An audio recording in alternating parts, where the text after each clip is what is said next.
തിരുനബിയുടെ 1500 മീലാദ് ആഘോഷിക്കുകയാണല്ലോ. എന്നാൽ വരുന്ന റബീഉൽ അവ്വൽ 1499 വാർഷികമല്ലേ ആവുന്നുള്ളൂ. ഈ റബീഉൽ അവ്വൽ കഴിയുന്നോടെയല്ലേ 1500 വർഷത്തിലേക്ക് പ്രവേശിക്കുക. എന്നാൽ ഇപ്പോൾ 1500 വർഷമാണെന്നു കരുതി അതു ശരിയാക്കാൻ തിരുനബിയുടെ വയസ്സ് 64 ആക്കിയും മദീനയിൽ തിരുനബി 11 കൊല്ലം ജീവിച്ചെന്നവകാശപ്പെട്ടും അതിനനുസരിച്ച് ചരിത്ര വക്രീകരണങ്ങൾ നടത്തിയും സമസ്തയിലെ ഒരു യുവ പ്രഭാഷകൻ രംഗത്ത് വരികയും ചെയ്തിട്ടുണ്ട്. കഴിഞ്ഞ സമകാലികത്തിൽ ഹിജറയെ കാലഗണനയ്ക്കുപയോഗിച്ചത് സ്വഹാബത്തിൻ്റെ ഇജ്മാ ആണെന്ന് അങ്ങ് പറഞ്ഞതിനെ എതിർക്കുകയും ഹിജറ അടിസ്ഥാനമാക്കി എന്നതിലെ ഇജ്മാ ഉള്ളുവെന്നും ഹിജറ നടന്ന കൊല്ലമാണോ പിറ്റേ കൊല്ലമാണോ ഹിജറ 1 എന്നതിൽ ഇജ്മാ ഇല്ലെന്നും വാദിക്കുന്നു. ഹിജറയുടെ പിറ്റേ കൊല്ലമാണ് ഇവരുടെ കണക്കിൽ ഹിജറ 1. എന്നാൽ തിരുവഫാത്ത് 11 തന്നെയാണെന്ന് പറയുകയും ചെയ്യുന്നു. എന്താണ് പ്രതികരണം?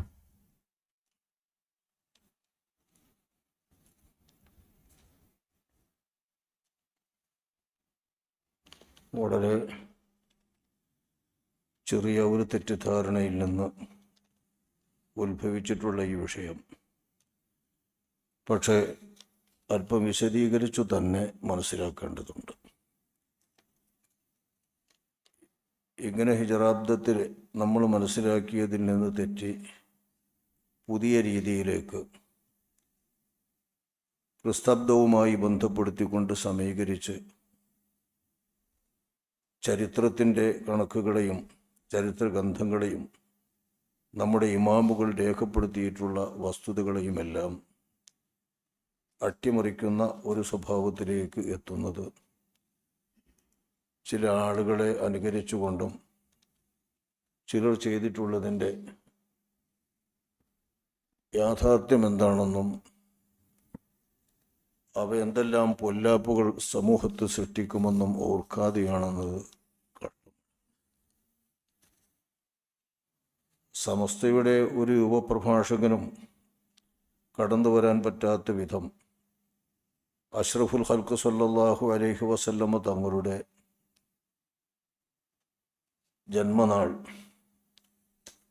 ക്രിസ്താബ്ദത്തോട് സമീകരിച്ചുകൊണ്ട് മീലാദി വർഷത്തോട് സമീകരിച്ചുകൊണ്ട് ഹിജറ വർഷത്തെ കണക്കുകൂട്ടി സമസ്തയുടെ പാഠബുക്കിൽ തന്നെ ഇന്നും എന്നും ഞാനൊക്കെ മദ്രസയിൽ പഠിച്ചിരുന്ന കാലത്ത് പഠിച്ചിരുന്ന പാഠമാണ് ക്രിസ്താബ്ദം 571 ഏപ്രിൽ 21 അള്ളാഹുവിൻ്റെ റസൂലിൻ്റെ ജനനം എന്നത്. ഇതേ പാഠം തന്നെയാണ് ഇപ്പോഴും സമസ്ത ബുക്കുകളിൽ പഠിപ്പിച്ചുകൊണ്ടിരിക്കുന്നത്. സമസ്തയുടെ 3-ാം ക്ലാസ്സിലേക്ക് തയ്യാർ ചെയ്ത താരീഖിൽ AD 571 ഏപ്രിൽ 21 റബീഉൽ അവ്വൽ 12 തിങ്കളാഴ്ച പ്രഭാതത്തോട് അടുത്ത സമയത്താണ് ആ കുഞ്ഞ് ജനിച്ചത് എന്ന് കാണാം. പ്രഭാതത്തോടടുത്ത സമയം എന്നത് വാസ്തവത്തിൽ പലപ്പോഴും നമ്മൾ പറഞ്ഞിട്ടുള്ളതാണ്. പ്രഭാതത്തിൻ്റെ സമയത്താണ്, സുബ്ഹിൻ്റെ സമയത്താണ് അഷ്റഫുൽ ഖൽഖ് സല്ലല്ലാഹു അലൈഹി വസല്ലമ തങ്ങൾ പ്രസവിക്കപ്പെട്ടത്. ഈ പ്രഭാതത്തോടടുത്ത സമയം എന്നത് ഒപ്പിക്കാനായിട്ട് രാത്രി എഴുന്നേറ്റ് സുബ്ഹിൻ്റെ മുമ്പ് മൈക്ക് വെച്ച് റബീഉൽ അവ്വൽ 12 ഉണ്ടെന്ന് സാധാരണക്കാരായ ആളുകളുടെ ഇപ്പോഴത്തെ ഈ പൊതുസമൂഹത്തിൻ്റെ മുമ്പിൽ അമുസ്ലിമീങ്ങളെ പോലും ഉറങ്ങാൻ അനുവദിക്കാത്ത വിധം വിശ്വാസികളെ പോലും ഉറക്കത്തിൻ്റെ നേരം ഉണർത്തുന്ന വിധത്തിൽ മൗലൂദ് ഓതുന്ന, അത് സ്പീക്കർ വെച്ച് ശബ്ദകോലാഹലമുണ്ടാക്കുന്ന ഒരു നടപടി ഈ ഒരു പരാമർശത്തിൽ നിന്ന് വരുന്നതാണ്. സുബ്ഹിയോട് അടുത്ത സമയം എന്ന് പറഞ്ഞുകൊണ്ട് വാസ്തവത്തിൽ സുബ്ഹിൻ്റെ സമയത്താണ് അഷ്റഫുൽ ഖൽഖ് സല്ലല്ലാഹു അലൈഹി വസല്ലം തങ്ങൾ പ്രസംഗിച്ചത്. വലതു സ്വബീഹത്തഹ നബിയ സഖലൈനി സല്ലല്ലാഹു അലൈഹി വസല്ലം എന്ന് നമ്മൾ സാധാരണ ഓതുന്ന മൗലൂദുകളിലൊക്കെ പറഞ്ഞാണ്. തിങ്കളാഴ്ച എന്ന് പറഞ്ഞാൽ ദിവസവും വരും, അപ്പോഴേ ഉള്ളൂ. അപ്പോൾ മറ്റേ രാവിലെ ആവുള്ളൂ. തിങ്കളാഴ്ച പകലിലാണ് റസൂലുള്ളാഹി പ്രസവിക്കപ്പെട്ടത് എന്നത് ഹദീസിൻ്റെ വ്യക്തമായ പ്രഖ്യാപനമല്ലേ. യൗമുൽ ഇത്നൈനി എന്ന് പറഞ്ഞാൽ തിങ്കളാഴ്ച രാവല്ലല്ലോ, തിങ്കളാഴ്ച പകലിനാണ് സാധാരണഗതിയിൽ യൗമുൽ ഇത്നൈനി എന്ന് പറയാം. ചിലപ്പോൾ രണ്ടും കൂടി കൂട്ടിയടിച്ചും പറയും ഇത് പകലാണെന്ന് മനസ്സിലാക്കാൻ തന്നെയാണ്. ഹിജറ തിങ്കളാഴ്ച ദിവസമാണ്, നബിയുടെ വഫാത്ത് തിങ്കളാഴ്ച ദിവസമാണ്, നബിയുടെ ജനനവും തിങ്കളാഴ്ച ദിവസമാണ്. അപ്പോൾ രണ്ടും തിങ്കളാഴ്ച പകലിൽ തന്നെയാണ് മൂന്നും സംഭവിച്ചിട്ടുള്ളത്. ഇത് നബി സല്ലല്ലാഹു അലൈഹി വസല്ലം തങ്ങളുടെ കാര്യത്തിൽ വളരെ അള്ളാഹു തആല ഒരുക്കിയിട്ടുള്ള അള്ളാഹുവിൻ്റെ സംവിധാന പ്രകാരമുള്ള ഒരു വരവാണ്. എങ്ങനെയെങ്കിലും യാദൃശികമായി ഒത്തുവന്നതല്ല. നമ്മളൊക്കെ കാര്യത്തിൽ അങ്ങനെ പറയാം, എല്ലാം അള്ളാഹുവിൻ്റെ ക്രമീകരണമാണ്, വ്യവസ്ഥയ്ക്കനുസരിച്ചാണ് വരുന്നതെങ്കിലും അള്ളാഹുവിൻ്റെ റസൂലുമായി ബന്ധപ്പെടുത്തിക്കൊണ്ട് റബീഉൽ അവ്വൽ 12 എന്ന് പറയുന്ന തിങ്കളാഴ്ച എന്ന് പറയുന്ന ദിവസത്തിലും ഒരേ വിധം നബി സല്ലല്ലാഹു അലൈഹി വസല്ലം തങ്ങൾ പിറക്കുന്നു. ഹിജറ എന്ന് പറയുന്ന ഇസ്ലാമിൻ്റെ മഹത്തായ സംഭവവും നബിയുടെ ജീവിതത്തിലെ പഠനങ്ങളുടെ വഴിത്തിരിവുമായ ഹിജറ സംഭവവും അതേ വിധത്തിൽ റബീഉൽ അവ്വൽ 12 തിങ്കളാഴ്ച മദീനയിലെത്തുന്നു. ലോകത്തെല്ലാവരും ഹിജറ കണക്കാക്കി വരുന്ന ആ ഹിജറയുടെ ആ സംഭവം കൃത്യമായ സമയത്ത് തന്നെ നടക്കുന്നു. 10 വർഷം കൃത്യമായി പൂർത്തിയാക്കി നബിയുടെ ജീവിതത്തിൽ 63 വയസ്സ് തികയുമ്പോൾ ഒരു റബീഉൽ അവ്വൽ 12 തിങ്കളാഴ്ച പകലിൽ തന്നെ അള്ളാഹുവിൻ്റെ റസൂൽ വഫാത്താവും. ഒക്കെ പകലില്ല, ഇത് മാത്രം പ്രഭാതത്തോട് അടുത്ത സമയം എന്ന് പറഞ്ഞതിനാലാണ് വാസ്തവത്തിൽ ഈ മൗലൂദും കോലാഹലം രാത്രിയിൽ നടത്തുന്നതൊക്കെ. ഇത് നമ്മൾ പ്രത്യേകം തിരിച്ചറിയേണ്ടതാണ്. സമസ്ത പാഠബുക്ക് വായിച്ച് പേക്കുന്നവരൊക്കെ വളരെ ശ്രദ്ധിക്കേണ്ട ഒരു കാര്യവുമാണ്. ഇരിക്കട്ടെ, AD 571 ഏപ്രിൽ 21 എന്നത് സമസ്ത കേരള ജമിയത്തുലമായുടെ പണ്ഡിതന്മാർ, ഞാൻ പറഞ്ഞല്ലോ, ഞാൻ കുട്ടിക്കാലത്ത് മദ്രസയിൽ പഠിക്കുന്ന കാലം മുതൽക്ക് 1960കളുടെ കാലം മുതൽക്കുള്ള സമസ്തയുടെ പാഠബുക്കിലൊക്കെ പഠിപ്പിച്ചു വരുന്നതാണ് ഏപ്രിൽ 521 ക്രിസ്താബ്ദം 571. ഇതാണ് ഇപ്പോൾ നബിക്ക് 64 വയസ്സാണ്. 570 മെയ് മാസത്തിലാണ് അള്ളാഹുവിൻ്റെ റസൂലിൻ്റെ ജനനം എന്നും പറഞ്ഞ് ചിലർ പറഞ്ഞുണ്ടാക്കുന്നത്. ഇത് വാസ്തവത്തിൽ ഹിജറ കലണ്ടർ എന്ന പേരിൽ ഒരു കലണ്ടർ ഉണ്ടാക്കണം. ആ കലണ്ടർ സൗരവർഷത്തെ കൂടി അധികരിച്ചുകൊണ്ട് ക്രമപ്പെടുത്തിയിട്ട് അവ രണ്ടും തമ്മിലുള്ള ദിവസങ്ങൾ മാറ്റങ്ങൾ തട്ടിക്കിടിച്ച് കൃത്യമാക്കി ഏതു കാലത്തും മാസം കാണാൻ നിൽക്കാതെ ഓരോ മാസത്തെ കാലത്തെയും ചന്ദ്രപ്പിറവിയെ പ്രത്യേകം അടിസ്ഥാനപ്പെടുത്തി മാസപ്പിറവി കാണാനും നിൽക്കാതെ അതിനടിസ്ഥാനത്തിൽ ഉറപ്പിക്കാൻ നിൽക്കാതെ മാസത്തിൻ്റെ പിറവി, അതായത് പിറചന്ദ്രൻ ഉണ്ടാകുന്ന ന്യൂമൂൺ എന്നാണോ എന്നുള്ളത് സമയം നോക്കിക്കൊണ്ട് ക്രമീകരിക്കണം, കലണ്ടർ ഉണ്ടാക്കണം എന്ന് വാദിച്ചുകൊണ്ടിരുന്ന അലി മണിക്ഫാൻ എന്ന പേരിൽ അറിയപ്പെട്ട, ഇപ്പോൾ BJP സർക്കാർ ഭാരതരത്നോ രത്നല്ല വേറെന്തോ പത്മഭൂഷണോ എന്തോ നൽകിയിട്ട് ആദരിച്ച ആ അദ്ദേഹം ഒരു മുജാഹിദ് ആശയക്കാരൻ്റെ പുത്തനാശയക്കാരനാണ്. അദ്ദേഹം അതിൽ നിന്നൊക്കെ കടന്നു വിട്ട രീതിയിലാണ് ഈ വിഷയത്തിൽ മുജാഹിദ് വിഭാഗവും മാസം കാണുന്നതിനാണ് മൊത്തം പറയുന്നത് പുറത്തേക്ക്. പക്ഷെ മാസം കാണേണ്ടതില്ല, ക്രമപ്പെടുത്തണം എന്ന ഒരു പുതിയ വാദവുമായി വന്ന അദ്ദേഹമാണ് ഇത് വാസ്തവത്തിൽ ആദ്യമായി പറഞ്ഞുണ്ടാക്കിയത്. അതിനെ അനുകരിക്കുന്ന രീതിയിൽ കുറച്ച് ആളുകളിപ്പോൾ ഒരു AP സമസ്തയുടെ മൂല്യരുണ്ട്, അദ്ദേഹത്തെ അനുകരിച്ചുകൊണ്ടാണ് ഇപ്പോൾ EK സമസ്തയിലെ ഒരു യുവപ്രഭാഷകൻ തന്നെ. അദ്ദേഹം നല്ലൊരു പ്രാസംഗികനാണ്. ഈ യുവപ്രഭാഷകൻ നല്ല വളർച്ചയുള്ള, നമ്മൾ ഭാവി കാണുന്ന കാര്യങ്ങൾ മനസ്സിലാക്കി പ്രസംഗിക്കുന്ന ഒരാളാണ്. അദ്ദേഹത്തിൻ്റെ പ്രസംഗത്തിൽ അള്ളാഹു ബർക്കത്ത് നൽകട്ടെ. അദ്ദേഹത്തിൻ്റെ ചിന്തകളിലും പഠനങ്ങളിലുമൊക്കെ അള്ളാഹു സുബ്ഹാനഹു വ തആല നന്മ പെരുമാറാവട്ടെ. നല്ലതിനു വേണ്ടി തൻ്റെ കഴിവുകൾ ഉപയോഗിക്കാൻ അള്ളാഹു അദ്ദേഹത്തിന് തൗഫീഖ് നൽകുമാറാവട്ടെ. സമസ്തക്കും സുന്നത്ത് ജമാഅത്തിനും ഇസ്ലാമിനുമെല്ലാം ഒരു മുതൽക്കൂട്ടാകുന്ന ഒരു പ്രഭാഷകനെ അള്ളാഹു അദ്ദേഹത്തിലൂടെ സമ്മാനിക്കട്ടെ. നമ്മളത് തെറ്റിദ്ധരിച്ചുകൊണ്ടാണ് വാസ്തവത്തിൽ ഇത് പറയുന്നതെന്ന് മനസ്സിലാക്കിയാണ് ഈ പറയുന്നത്. ഈ വിഷയത്തെ നമ്മൾ പ്രത്യേകം മനസ്സിലാക്കാൻ അതിൻ്റെ വിഷയം വിശദീകരിച്ചു തന്നെ പറയേണ്ടതുണ്ട്. കാരണം അദ്ദേഹം മാത്രമല്ല സുപ്രഭാതം പത്രത്തിൽ സമസ്തയുടെ പേരിലാണ് വന്നത്. അതേപോലെ തന്നെ ഇതിന് കുറേ വർഷങ്ങൾക്ക് മുമ്പ് ഒരു 2015 ആരോ ചില ആളുകൾ, ഒരു AP സമസ്തയിലെ ഒരാൾ, ബഹുമാനപ്പെട്ട AP മുസ്ലിയാരുടെ പ്രത്യേക സന്ദേശത്തോടെ, ഇബ്രാഹിം ഖലീൽ ബുഖാരി തങ്ങളുടെ സന്ദേശത്തോടെ ഈ രീതിയിലുള്ള ഒരു സമീകരണത്തിൻ്റെ ഗ്രന്ഥവും അറബ് ഗ്രന്ഥവും ഒക്കെ ഇറക്കിയിട്ടുണ്ട് എന്നാണ് ഞാൻ അറിഞ്ഞിട്ടുള്ളത്. അവരുടെയൊക്കെ സന്ദേശപ്രകാരം ഈ വാദം അദ്ദേഹം സമർത്ഥിക്കുകയാണ്. 570 അല്ല, ഹിജറ 570 മെയ് മാസത്തിലാണ് നബി സല്ലല്ലാഹു അലൈഹി വസല്ലം തങ്ങളുടെ ജനനം. കണക്കുകളൊക്കെ നോക്കിയാൽ മദീനത്ത് നബി 11 കൊല്ലം ജീവിച്ചിട്ടുണ്ട്. അതിശയതല്ല, ഇതിൽ പറഞ്ഞ മാതിരി തന്നെ ഹിജറ 11 പിന്നെ മരിക്കുകയും ചെയ്യണം. വഫാത്തിൻ്റെ സമയം പറഞ്ഞ് ഹിജറ 11 ഹിജറ 11 വർഷത്തിൽ റബീഉൽ അവ്വലിൽ മരിക്കുമ്പോൾ അപ്പോൾ അവർ ഹിജറയുടെ വർഷം കൂട്ടുന്നത് ഹിജറ വന്നിട്ട് ഒരു വർഷം പൂർത്തിയായിട്ടാണ് ഹിജറയുടെ ഒന്ന് കൂട്ടുന്നത്. ഹിജറ 1 വർഷം ഹിജറ വന്നിട്ട് നബി തങ്ങളുടെ ഹിജറ കഴിഞ്ഞിട്ട് ഒരു വാർഷികം മുതൽക്കാണ് ഹിജറ വർഷത്തിൻ്റെ ഒന്നാക്കി ഇവർ കണക്കൂട്ടുന്നത്. അങ്ങനെ വരുമ്പോഴല്ലേ ഹിജറ 11 എന്ന് പറയുന്നതിന് 11 കൊല്ലം മദീനത്ത് നിന്നുകൊണ്ട് നബി സല്ലല്ലാഹു അലൈഹി വസല്ലം തങ്ങൾ വഫാത്താകുക. ഇത് നമ്മൾ പറഞ്ഞാൽ ഇമാം നവവി മുതൽക്ക് എല്ലാ തെളിവുകളെയും പ്രത്യേകം പഠിച്ചുകൊണ്ട് വിലയിരുത്തിയ ശേഷം ഹദീസുകളിൽ വരുന്ന പ്രയോഗങ്ങളെയെല്ലാം പ്രത്യേകം വിലയിരുത്തിയ ശേഷം റിപ്പോർട്ടുകളിൽ വരുന്ന വ്യത്യാസങ്ങളെല്ലാം വിലയിരുത്തിയ ശേഷം ഇമാമുൻ നവവി പോലുള്ള നല്ല ഹദീസ് പണ്ഡിതന്മാരും നല്ല ശാസ്ത്രജ്ഞന്മാരും അതോടൊപ്പം അള്ളാഹുവിൻ്റെ തൗഫീഖുള്ള അള്ളാഹു തആല ഇന്ദ്രിയാതീതമായി അറിവ് നൽകി വൈബിയായി അറിവ് നൽകി ഖുതുബിൻ്റെ സ്ഥാനത്തൊക്കെ അള്ളാഹു തആല ഇരുത്തിയിട്ടുള്ള ഇമാം നവവി റളിയല്ലാഹു അൻഹുവിനെ പോലുള്ളവർ പറയുന്നത് സത്യമാകാൻ അള്ളാഹു സുബ്ഹാനഹു വതആല വളരെ തൗഫീഖ് നൽകിയിട്ടുള്ളവരാണ്. അവരൊക്കെ ദൃഢീകരിച്ചതാണ് നമ്മൾ പറഞ്ഞു വരുന്ന എല്ലാവരും വിശ്വസിച്ചു വരുന്ന 63 വയസ്സാണ് നബി സല്ലല്ലാഹു അലൈഹി വസല്ലം തങ്ങൾക്കുള്ളത് എന്നുള്ള പരമസത്യം. ഈ 63 വയസ്സ് 64 ചെറിയൊരു തെറ്റിദ്ധാരണയാണ് ഇതിലുള്ളത്. വാസ്തവത്തിൽ 1500 വാർഷികമാണ് ഇനി വരുന്നത് എന്ന പ്രയോഗത്തിൽ നിന്ന് തെറ്റിദ്ധാരണ സംഭവിച്ചതാണ് വാസ്തവത്തിൽ. മീലാദ് മുബാറക്കിൻ്റെ 1500 എന്ന് പറഞ്ഞ ആ പരിപാടി വാസ്തവത്തിൽ മഞ്ചേരി ദാറുസുന്ന ഇസ്ലാമിക കേന്ദ്രമാണല്ലോ പ്രഖ്യാപിച്ചതും ആ ഇസ്ലാമിക കേന്ദ്രത്തിൻ്റെ അടിസ്ഥാനത്തിലാണ് ഒരു വർഷം നീണ്ടു നിൽക്കുന്നതിൻ്റെ പരിപാടി നടന്നു വരുന്നതും. അതിൽ പ്രത്യേകമുള്ളത് അടുത്ത റബീഉൽ അവ്വൽ അടുത്ത റബീഉൽ അവ്വൽ നബി സല്ലല്ലാഹു അലൈഹി വസല്ലം തങ്ങളുടെ 1500 ജന്മദിനമാണ്. അതിനെ പ്രമാണിച്ചുകൊണ്ട് ആഘോഷിക്കണം അടുത്ത റബീഉൽ അവ്വലിനെ, ഒരു കൊല്ലത്തെ വാർഷികാഘോഷത്തുകൂടെ എന്നുള്ളതാണ് നമ്മൾ പ്രത്യേകമായി പറഞ്ഞതും അതാണ് വരുന്നത്. പക്ഷേ അതിൻ്റെ പ്രയോഗത്തിൽ 1500 വാർഷികം എന്നാണ് വന്നിട്ടുള്ളത്. 1500 വാർഷികം എന്ന് മീലാദ് മുബാറക്ക് 1500 വാർഷികം എന്നൊരു ഇലാഫത്തിൻ്റെ മായനയിൽ അത് മനസ്സിലാക്കിയ പ്രശ്നം തീരാവുന്നതേ ഉള്ളൂ.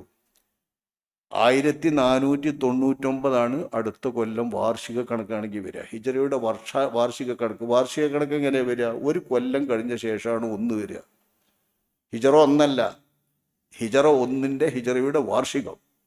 ആ വാർഷികം വരുന്നത് ഹിജറ 1 ഹിജറ 1 ആ വാർഷികത്തോടുകൂടി അവസാനിക്കുകയാണ്. ആ വാർഷികം കഴിഞ്ഞ് 2ക്ക് പ്രവേശിക്കുകയാണ്. ഇങ്ങനെ കണക്കൂട്ടി വന്നാൽ അടുത്ത റബീഉൽ അവ്വൽ അടക്കം വരുന്ന ഇപ്പം നമ്മൾ പ്രവേശിച്ചിരിക്കുന്ന ഈ മുഹറം മാസം കഴിഞ്ഞ സഫർ മാസമൊക്കെ ഉള്ളത് ഹിജറ 1447 ഹിജറ 1447 അല്ലേ? 1447 ഹിജറ 1447 നബിയുടെ 53 വർഷം കൂടി കൂട്ടിയാൽ 1500 ജന്മദിന വരിക.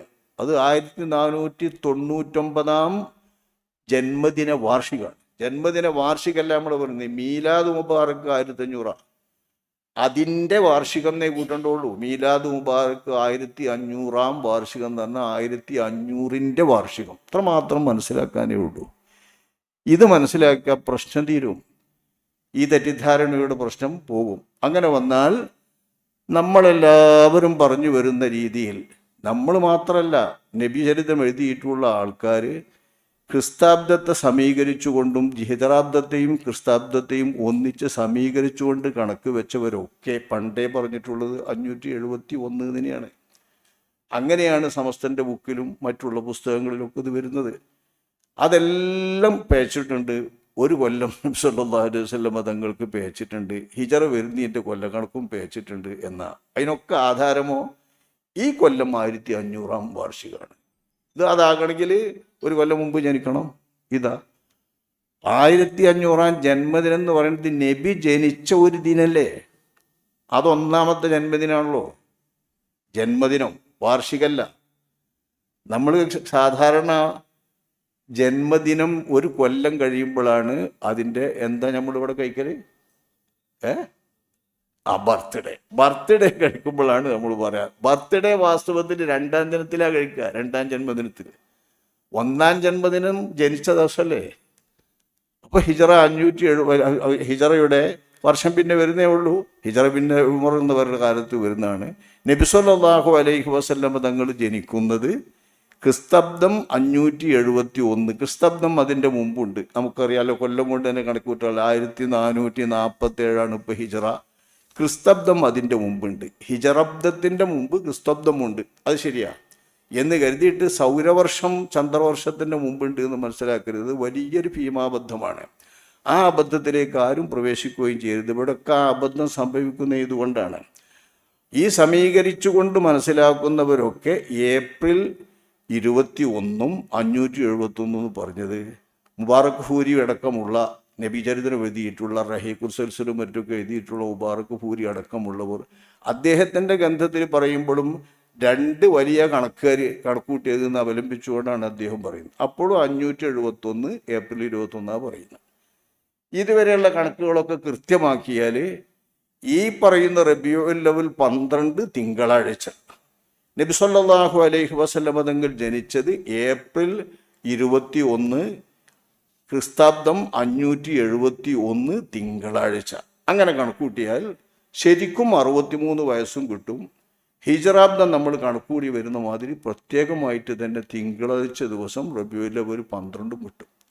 അത് കണക്കൂട്ടാൻ ഇങ്ങനെ സമീകരിക്കുന്നവർക്ക് നോക്കിയാൽ മതി, കിട്ടും. എന്തേ ആക്കണ്ടുള്ളൂ?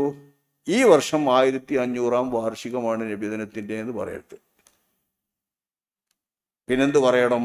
1500-ാം ജന്മദിനത്തിൻ്റെ വാർഷികം. 1500-ാം ജന്മദിനത്തിൻ്റെ വാർഷികം എന്ന് പറഞ്ഞാൽ ഈ പ്രശ്നം തീരും. അപ്പോൾ 1500-ാം ജന്മദിനം എന്ന് പറയുന്നത് ജനിച്ച ഹഖീഖത്ത് ഡേ, യഥാർത്ഥ ഡേ 1. അതേ കൊല്ലത്തെ 2ാമത്തെ റബീഉൽ അവ്വൽ വരുമ്പോൾ റബീഉൽ അവ്വൽ 12-ന് 1-ാം വാർഷികം, ജന്മദിനത്തിൻ്റെ 1-ാം വാർഷികം. അങ്ങനെ കൂട്ടിയാൽ 1500-ാം ജന്മദിന വാർഷികം അടുത്ത കൊല്ലം വരുന്നത്. 1500-ാം ജന്മദിന വാർഷികം, 1500-ാം ജന്മദിനത്തിൻ്റെ വാർഷികമാണ് നമ്മളിപ്പോൾ ആഘോഷിക്കുന്നത്. കാരണം അതാണുള്ള പ്രധാനം. 1500-ാം ജന്മദിനം, നബിയുടെ 1ാമത്തെ ജന്മദിനം, അത് ജനിച്ച ദിവസം തന്നെ. കൊല്ലം കഴിഞ്ഞ് മുറി കൂടി 2ാമത് വരുമ്പോൾ 1-ാം വാർഷികത്തിൽ 2ാം ജന്മദിനം, 2ാം വാർഷികത്തിൽ 3-ാം ജന്മദിനം, 3-ാം വാർഷികത്തിൽ 4-ാം ജന്മദിനം. ഇങ്ങനെ കണക്കൂട്ടിയ 1500-ാം ജന്മദിനമാണ് ഈ റബീഉൽ അവ്വൽ 12 വരുന്നത്. അതിൻ്റെ വാർഷികാഘോഷം എന്നാണ് ആ വാർഷികം തന്നെ ഉദ്ദേശമുള്ളൂ. വാർഷികം എഴുതിയപ്പോൾ വാക്ക് ചുരുക്കണ്ടേന്ന് കരുതി വാർഷികാഘോഷം എന്ന് വന്നേ ഉള്ളൂ.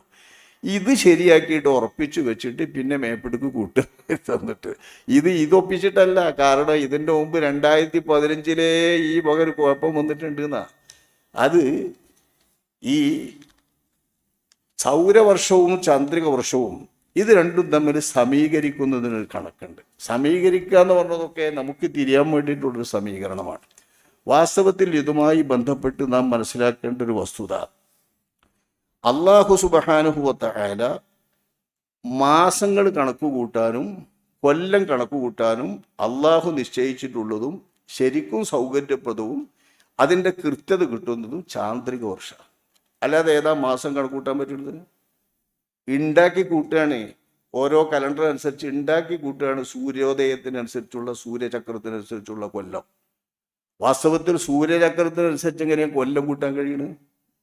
കലണ്ടർ ഉണ്ടാക്കിയ ആളുകളുടെ ഇത്ര ദിവസമുണ്ട്, സൂര്യത്തിൻ്റെ ഒരു തവണത്തെ ഒന്നായിട്ടുള്ള പോക്കിൻ്റെ വർഷം വരാമെന്ന് കണക്കൂട്ടി ഒപ്പിച്ച.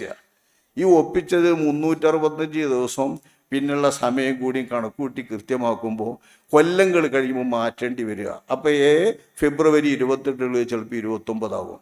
ഇപ്പം തന്നെ 31, 30, 28, 29 ഇങ്ങനെ കണക്കൂട്ടിയാലേ ഗ്രിഗോറിയൻ കലണ്ടർ അനുസരിച്ച് കൊണ്ടുള്ള കാലഗണനയൊക്കെ ശരിയാവുള്ളൂ. അപ്പോൾ ഇതൊക്കെ വന്നിട്ടുള്ള കാലം കലണ്ടർ ഉണ്ടാക്കിയിട്ടുള്ളവരുണ്ടാക്കിയതാണ്. അല്ലാഹു സുബ്ഹാനഹു വ തആല പറയുന്നത് ഇന്ന ഇദ്ദത്ത ശുഹൂരി ഇൻദല്ലാഹി 12 ശഹറൻ ഫീ കിതാബില്ലാഹ് യൗമ ഖലഖസ് സമാവാതി വൽ അർള മിൻഹാ അർബഅത്തുൻ ഹുറും. അല്ലാഹു പറയുന്നത് വളരെ കൃത്യ, മാസങ്ങൾ ആകെ മൊത്തം 12ആണ്.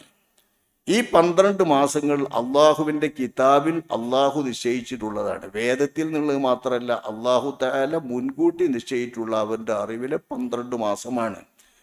യൗമ ഖലഖസ്സമാവാതി വൽ അർള്, ആകാശഭൂമികളെ അള്ളാഹു തആല സൃഷ്ടിച്ച നാൾ മുതൽക്ക് അന്ന് നിശ്ചയിച്ച തന്നെയാണ് മാസങ്ങളുടെ കണക്ക്. ഈ മാസങ്ങളുടെ കണക്ക് 12. 12 മാസം ചേരുമ്പോഴല്ലേ ഒരു കൊല്ലാകുക. 12 മാസങ്ങൾ അറിയണമെങ്കിൽ മാസം തിരിയാൻ ചന്ദ്രവർഷമല്ലാതെ ഏതാണ് കൃത്യമായി മനസ്സിലാക്കാൻ പറ്റുന്നൊരു മാനദണ്ഡം? സൂര്യൻ നിൽക്കുന്നു, അസ്തമിക്കുന്നു, സൂര്യൻ നിൽക്കുന്നു, അസ്തമിക്കുന്നു, സൂര്യൻ നിൽക്കുന്നു, അസ്തമിക്കുന്നു. ദിവസത്തിന്റെ ടൈം ശരിപ്പെടുത്താനാണ് അള്ളാഹു തആല സൂര്യനെ വെച്ചിട്ടുള്ളത്. സൂര്യനെ ദിവസത്തിന്റെ സമയം മണിക്കൂറുകൾ ക്രമീകരിക്കാനേ പറ്റൂ. 24 മണിക്കൂറാണ് ഒരു ദിവസത്തിലുള്ളത്, രാവും പകലും കൂടി ചേർന്ന. ചിലപ്പോൾ രാവ് കൂടും, ചിലപ്പോൾ പകൽ കൂടും. ഇപ്പം രാവും പകലും സമത്തിൽ വരുന്നതുമുണ്ട്, കൂടി വരുന്നതുമുണ്ട്. ഇസ്ലാമിക ഗണപ്രകാരം എപ്പോഴും രാവ് കൂടിയിട്ടേ വരുള്ളൂ. കാരണം രാവ് മാരും മുതൽക്ക് തുടങ്ങും, പകലാണെങ്കിൽ തുലുൽ ഫജ്ർ മുതൽക്ക് തന്നെ തുടങ്ങും. അങ്ങനെ വരുമ്പോൾ രാവ് കൂടിയിട്ട് തന്നെ വരുള്ളൂ. സൂര്യോദയം മുതൽ സൂര്യോദയം വരെയാണ് ദിവസം എന്ന് കണക്കൂട്ടുന്ന ആൾക്കാരെ സംബന്ധിച്ചിടത്തോളം പകലും രാവും അങ്ങോട്ടും ഇങ്ങോട്ടും മാറിയിട്ട് വരുന്ന 24 മണിക്കൂർ കൂടിയ ദിവസം വന്നാൽ ദിവസ സമയം നിശ്ചയിക്കാൻ മാത്രമാണ് സൂര്യചലനം പറ്റും. ഇത് നമ്മൾ പ്രത്യേകം നമ്മുടെ ജീവിതത്തിലും പ്രത്യേകം മനസ്സിലാക്കേണ്ടത് തന്നെയാണ്. ദിവസക്കണക്കുകൾ കൂട്ടാൻ യഥാർത്ഥത്തിൽ സൗരവർഷം തന്നെ. ആ ദിവസത്തിൻ്റെ മണിക്കൂറുകൾ കണക്ക് കൂട്ടിയിട്ട് 5 വഖത്ത് നേരത്തെ നിസ്കാരം കണക്കൂട്ടാൻ സൂര്യൻ്റെ ചലനത്തെയാണ് ഇസ്ലാം ക്രമീകരിച്ചത്. അതങ്ങനെ തന്നെയാണ് സാധിക്കുക. അത് ചന്ദ്രചലനത്തിന് സാധിക്കൂല. കാരണം സൂര്യൻ നട്ടുച്ചയിൽ നിന്ന് തെറ്റി സവാൽ ളുഹർ, പിന്നെ സാധനത്തിന് അയലുത്തോളായി 2 അസ്ർ, പിന്നെ അസ്തമയം പുറപ്പായ മഗ്രിബ്. ആ മഗ്രിബിൻ്റെ ശോണിമ, അതിൻ്റെ ചുവപ്പ് അസ്തമയത്തിൽ നിന്ന് മേഘങ്ങളിൽ നിന്നൊക്കെ മാഞ്ഞാൽ മഗ്രിബ് അല്ല ഇശ കഴിഞ്ഞ് പ്രഭാതോദയം, സൂര്യോദയത്തിൻ്റെ കിരണങ്ങൾ തുടക്കത്തിൽ തന്നെ വരാൻ തുടങ്ങിയാൽ തുലൂഉൽ ഫജ്ർ, പ്രഭാതോദയം. ആ പ്രഭാതോദയത്തോടുകൂടെ സൂബ്ഹ്. ഇത് സൂര്യചലനത്തെ ആധാരമാക്കി അല്ലാഹു സുബ്ഹാനഹു വ തആല വെച്ചതാണ്. അപ്പോൾ 5 നേരത്തെ ദിവസം ലികുല്ലി യൗമിൻ വലൈല 5 സ്വലവാത്ത് എന്ന് അല്ലാഹു തആല നിശ്ചയിച്ച 5 നിസ്കാരത്തിൻ്റെ സമയം മാത്രമാണ് ശറഈയായി സൂര്യചലനത്തെ അടിസ്ഥാനമാക്കി കൊണ്ടുവെക്കുന്നത്. ഈ സൂര്യചലനത്തെ അടിസ്ഥാനമാക്കിക്കൊണ്ട് സൗരവർഷങ്ങൾ ഉണ്ടാക്കിയിട്ടുള്ള ആളുകൾ പ്രത്യേകം കലണ്ടർ തയ്യാർ ചെയ്ത ശേഷമാണ് അവർക്ക് വർഷം കിട്ടുക. അല്ലാതെ വർഷം കിട്ടാൻ അവർക്ക് മാനദണ്ഡമില്ല. കാരണം മാസങ്ങൾ 12 ആണല്ലോ എല്ലാ വർഷത്തിലും. സൗരവർഷത്തിലും ചന്ദ്രവർഷത്തിലും മാസങ്ങൾ 12 ആണ്. ആ മാസങ്ങൾ 12 കിട്ടണമെങ്കിൽ ജനുവരി ഇത്ര, ഫെബ്രുവരി ഇത്ര, മാർച്ച് ഇത്ര, മെയ് ഇത്ര. അതവർ പേരിട്ട ഓരോരോ പേരുണ്ടല്ലോ, ഓരോരോ പേരുകളെല്ലാം നമുക്ക് വിശ്വസിക്കാൻ പറ്റാത്ത ബിംബങ്ങളുടെ പേരുകളും അതുപോലത്തെ പേരുകളും ശൈത്താൻ പേരുകളും ഒക്കെയാണ്. ആ പേരുകൾക്കനുസരിച്ചിട്ടിട്ട് ഓരോരോ മനസ്സിലാക്കുന്ന ദൈവങ്ങളുടെ പ്രീതിക്കനുസരിച്ച് ദിവസം 31 കൊടുക്കുക, 30 കൊടുക്കുക, 29 കൊടുക്കുക, 28 കൊടുക്കുക. അങ്ങനെ എന്നിട്ട് തന്നെ തികയില്ല. കാലങ്ങൾ ചെല്ലുമ്പോൾ മാറുമ്പോൾ പിന്നെ ഫെബ്രുവരി 28 തോന്നി 29 പൂരിപ്പിച്ചാലേ ഈ 365 ദിവസങ്ങൾ കൂടുന്നൊരു വർഷം തന്നത് സൗരവർഷത്തിൽ കൃത്യമാകൂ. നേരെ മറിച്ച് സുതാര്യമായി അല്ലാഹു സുബ്ഹാനഹു വ തആല മാസങ്ങൾക്ക് നിശ്ചയിച്ചിട്ടുള്ളതും ആ മാസങ്ങൾ 12 മാറി മറിഞ്ഞ് ഒരു വർഷം തികക്കാൻ എണ്ണം പഠിപ്പിച്ചിട്ടുള്ളതും ഏതിനെയാണ്? ചന്ദ്രനെയാണ്. അള്ളാഹു പറയുന്നു, നോക്കി, ഹുവല്ലദീ ജഅല അശംസ ളിയാഅ വൽ ഖമറ നൂറ വഖദ്ദറഹു മനാസില ലിതഅലമു അദദ السنين والحساب. സൂറ യൂനുസ് 5-ാമത്തെ ആയത്ത്. ഹുവല്ലദീ ജഅല അശംസ ളിയാഅ, പ്രചൊരിയുന്ന രീതിയിൽ വെളിച്ചം നൽകി അല്ലാഹു തആല സൃഷ്ടിച്ചിട്ടുള്ളത് സൂര്യനെയാണ്. ആ സൂര്യനെ അല്ലാഹു തആല തിളങ്ങുന്ന പ്രകാശമുള്ള ഒരു ഗോളമാക്കി നെരിപ്പോടാക്കി സൃഷ്ടിച്ചു. വൽ ഖമറ നൂറ, അതിൻ്റെ വെളിച്ചം കിട്ടുന്ന തരത്തിൽ ശോഭിച്ചു നിൽക്കുന്ന ഖമറിനെയും അല്ലാഹു തആല വെച്ചു. വഖദ്ദറഹു മനാസില, ഈ ചന്ദ്രന് അല്ലാഹു തആല ചില രാശികൾ നിശ്ചയിച്ചു അതിൻ്റെ സഞ്ചാരത്തിന്. ആ രാശികൾക്കനുസരിച്ച് അത് പൂർത്തിയാക്കിയിട്ട് ഉദയം ചെയ്തും അസ്തമിച്ചും ഉദയം ചെയ്തും അസ്തമിച്ചും വരുമ്പോൾ മാസാന്തം ഉദയം ചെയ്യുക എന്ന് പറയുന്ന ഒരു ക്രമം അതിനാണുള്ളത്, രാശി കണക്കാക്കിയത്. ഇതള്ള വെച്ചത് ലിതഅലമു അദദ السنين والحساب, കൊല്ലങ്ങളുടെ എണ്ണം നിങ്ങൾക്കറിയാനും നിങ്ങളുടെ ദിനചക്രങ്ങളുടെയും ആയുഷ്ചക്രങ്ങളുടെയും ഒക്കെ കണക്കുകൾ നിങ്ങൾ മനസ്സിലാക്കാനുമാണ്. നിങ്ങളുടെ ആയുസ് എത്രയാ, വയസ്സ് എത്രയാ എന്നൊക്കെ കണക്ക് വെക്കാൻ, സക്കാത്തിൻ്റെ കൊല്ലം കണക്ക് വെക്കാൻ. സക്കാത്തിൻ്റെ മുതൽ കൊല്ലാന്തം കൊടുക്കേണ്ടത് അത് ജനുവരി മാർച്ചും കൊടുത്താൽ പറ്റൂല. അത് അറബ് മാസത്തിൻ്റെ കണക്കിന് തന്നെ കൊടുക്കണം, ചാന്ദ്രിക വർഷത്തിൻ്റെ കണക്കിന് തന്നെ. അപ്പം ഈ ചാന്ദ്രിക വർഷത്തിൻ്റെ നിങ്ങളുടെ കർമ്മങ്ങളുടെ കണക്കും കൊല്ലത്തിൻ്റെ എണ്ണവും തിരിയാൻ ചന്ദ്രൻ്റെ മൻസിലുകളാണ് അള്ളാഹു ക്രമീകരിച്ചിരിക്കുന്നത് എന്ന് പറഞ്ഞാൽ ചന്ദ്രവർഷമാണ് അള്ളാഹു സുബ്ഹാനഹു വ തആല കൊല്ലം മനസ്സിലാക്കാൻ പറ്റുന്നത്. ചന്ദ്രവർഷം എങ്ങനെയാണ് ആവുക? അള്ളാഹിൻ്റെ റസൂല് നഹ്നു ഉമ്മത്തുൻ ഉമ്മയ്യ ലാ നക്തുബു വലാ നഹ്സുബു, നമ്മൾ നിരക്ഷരത വർദ്ധിച്ച ഒരു സമൂഹമാണ് എന്നും. എന്ന് വെച്ചാൽ നമുക്ക് എഴുതാനറിയില്ല എന്ന് പറഞ്ഞാൽ എഴുതാനറിയുന്ന ഒരു സമൂഹത്തിൽ എപ്പോഴും ന്യൂനപക്ഷക്കാരും ഭൂരിപക്ഷം എഴുതാനറിയാത്തവരാണ്. അതേപോലെ തന്നെ കണക്ക് കൂട്ടിയിട്ട് ഹിസാബുകൾ നോക്കിയിട്ട് ചന്ദ്രരാശിയും സൂര്യരാശിയും ഒന്നും കണക്ക് കൂട്ടി പറയാനോ ആക്കാനും നമുക്കറിയില്ല. അതുകൊണ്ട് നമുക്ക് മാസത്തെ കണക്കാക്കാൻ നിങ്ങൾ മാസം കാണുമ്പോൾ, പിറച്ചന്ദ്രനെ കാണുമ്പോൾ അതടിസ്ഥാനത്തിൽ നിങ്ങൾ മാസം ഉറപ്പിച്ചോളൂ, മാസം തീരുമാനിച്ചോളൂ. പിറച്ചന്ദ്രൻ രണ്ടാമതും ഉദയം ചെയ്ത് കാണുമ്പോൾ രണ്ടാമത്തെ മാസവും ആരംഭിച്ചോളൂ. പിറച്ചന്ദ്രനെ കാണാതെ വരാമല്ലോ, ഫൈൻ ഉമ്മ അലൈക്കും, മേഘം മൂടിയോ മറ്റോ ഒക്കെ കാണാതെ വരാം. തെളിഞ്ഞ മാനത്തു തന്നെ ന്യൂമൂൺ ഉണ്ടായിട്ടും കാണാതെ വരാം. കാണാൻ ആൾ നോക്കിയില്ല, അല്ലെങ്കിൽ നോക്കിയൊരു കണ്ടില്ലാറിനാ വരാലോ. ഇങ്ങനെ കാണാനാകാതെ വന്നാലോ നിങ്ങൾ പ്രയാസപ്പെടേണ്ടതില്ല, 30 എണ്ണം പൂർത്തിയാക്കി കഴിച്ചോ. അതുകൊണ്ട് 29, 30, 29, 30, 29, 30 ഇങ്ങനെ മാസം വരുള്ളൂ എന്ന് നബി സല്ലല്ലാഹു അലൈഹി വസല്ലം തങ്ങൾ പറഞ്ഞു. ഇതിനെയും ഈ സമീകരണക്കാർ ചിലപ്പോൾ പറ്റിക്കുക. 1 മാസം 29 പിന്നെ 30 വരുള്ളൂ, പിന്നെ 29 വരുള്ളൂ, പിന്നെ 30 വരുള്ളൂ എന്നാണ് നബി പറഞ്ഞിട്ട് കണക്ക് എന്നാ പറയുന്നത്. അങ്ങനൊന്നും നമുക്ക് ഉറപ്പിക്കാൻ പറ്റില്ല. കാരണം ചന്ദ്രോദയമല്ല മാസത്തിൻ്റെ കണക്ക്, ചന്ദ്രോദയത്തിൻ്റെ ദർശനമാണ്.